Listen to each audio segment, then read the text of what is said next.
Hello students, चलिए start करते हैं। एक्सरसाइज 13.5 प्रोबेबिलिटी का क्वेश्चन नंबर 7 देखते हैं क्या है। In an examination 20 questions of true false type are asked. यहाँ पे क्या कहा है, एक एग्जामिनेशन में 20 क्वेश्चन ट्रू फॉल्स के पूछे गए हैं। Suppose a student toss a fair coin to determine his answer to each question. एक बच्चा क्या करता है, एक कॉइन को टॉस करता है हर एक क्वेश्चन का आंसर देने के लिए। तुक्के मारने भाई उसको। If the coin falls head, अगर कॉइन पे हेड आ जाता है तो वो आंसर ट्रू लगा देता है, अगर हमारा टेल आ जाता है तो आंसर फॉल्स लगा देता है। बात समझ में आ गई। Find the probability that he answer at least 12 questions correctly. तो हमें किसकी प्रोबेबिलिटी निकालनी है कि कम से कम उसने 12 क्वेश्चन 12 क्वेश्चंस करेक्टली आंसर किए हैं। बिल्कुल आसान क्वेश्चन है, घबराने की जरूरत नहीं है। कहीं आप टेंशन मान जाओ इस चीज की कि सर कैसा क्वेश्चन है, समझ में नहीं आ रहा है।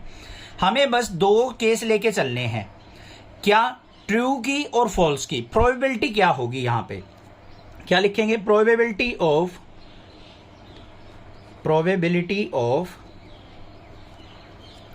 ट्रू आंसर कितनी होगी भाई बच्चों, जल्दी बता दो। कोई भी क्वेश्चन है वो हेड और टेल से वो सिलेक्ट कर रहा है या फिर ट्रू और फॉल्स की कर रहा है। तो यहां पे देखो ट्रू या फॉल्स, दो ही तो केस होंगे हमारे सैंपल स्पेस में।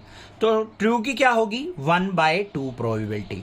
हाफ चांसेस होंगे कि वो अपना आंसर क्या लगा देगा, ठीक लगा देगा। और प्रोबेबिलिटी ऑफ फॉल्स आंसर उसकी प्रोबेबिलिटी क्या होगी, वो भी हाफ होगी, क्योंकि फॉल्स एक ही टाइम है तो 1 टोटल सैंपल स्पेस 2। तो ट्रू आंसर लगाने की प्रोबेबिलिटी 1/2 और फॉल्स आंसर लगाने की प्रोबेबिलिटी भी 1/2। अब टोटल क्वेश्चन कितने हैं, 20 क्वेश्चन। तो नंबर ऑफ ट्रायल्स या फिर नंबर ऑफ क्वेश्चन लिख लो। नंबर ऑफ क्वेश्चंस कितने हैं, 20। अब उसने किसकी प्रोबेबिलिटी पूछी है भाई, probability of answer at least 12 question correctly. तो यहां पे क्या लिखेंगे, गिविंग एट लीस्ट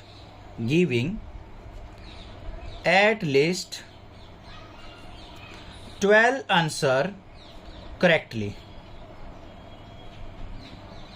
इसकी प्रोबेबिलिटी निकालनी है भाई। समझ में आ गई बात, क्लियर है। ये हमारा करेक्ट की प्रोबेबिलिटी है, ये हमारे नॉट करेक्ट की मतलब गलत की, फॉल्स की। अब यहां पे प्रोबेबिलिटी समझते चलना भाई। टोटल क्वेश्चन कितने, 12 और 20। एट लीस्ट 12 उसने करेक्ट आंसर दिए हैं, ज्यादा से ज्यादा वो 12 से ज्यादा भी दे सकता है।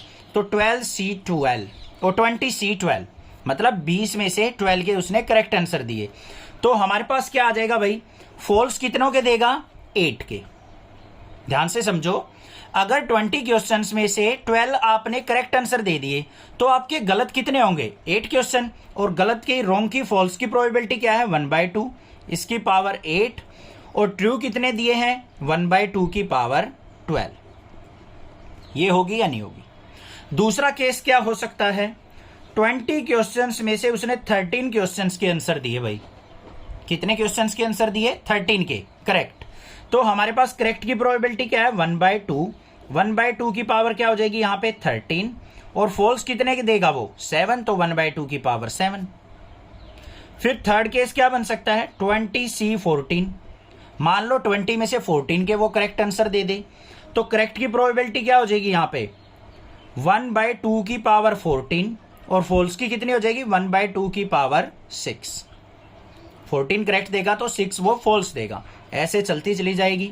और लास्ट में क्या देगा, मान लो वो 20 के 20 करेक्ट भी दे सकता है, तो 20C20। तो करेक्ट की प्रोबेबिलिटी 1/2 की पावर 20 और फॉल्स की 1/2 की पावर 0। बात समझ में आ गई या नहीं आ गई। सारे के सारे चांसेस हमने लिख दिए। एट लीस्ट 12 का मतलब क्या था, कम से कम 12 आंसर वो ठीक देगा, ज्यादा से ज्यादा कितने भी दे सकता है। तो ओनली 12 क्वेश्चंस उसने ठीक दिए तो उसकी प्रोबेबिलिटी ये लिख दी। मान लिया हमने 13 उसने करेक्ट दिए होंगे, ये लिख दी। 14 दिए होंगे, ये लिख दी। ऐसे सारी ना लिख के हमने 20 दिए होंगे, ये लिख दी।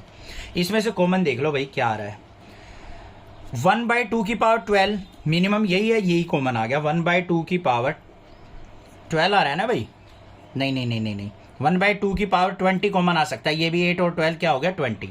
तो 1/2 की पावर 20 आ गया बाहर। सभी में 1/2 की पावर 20 बन रहा है, 13 + 7, 14 + 6, 20 + 0। तो 1/2 की पावर 20 बाहर आ गया।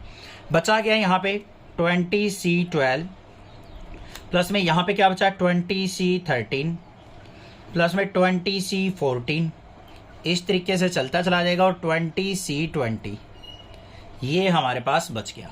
बस यही आंसर हो गया, इसको सिंप्लीफाई करने की जरूरत नहीं है, कहीं इसकी कैलकुलेशन करने लग जाओ।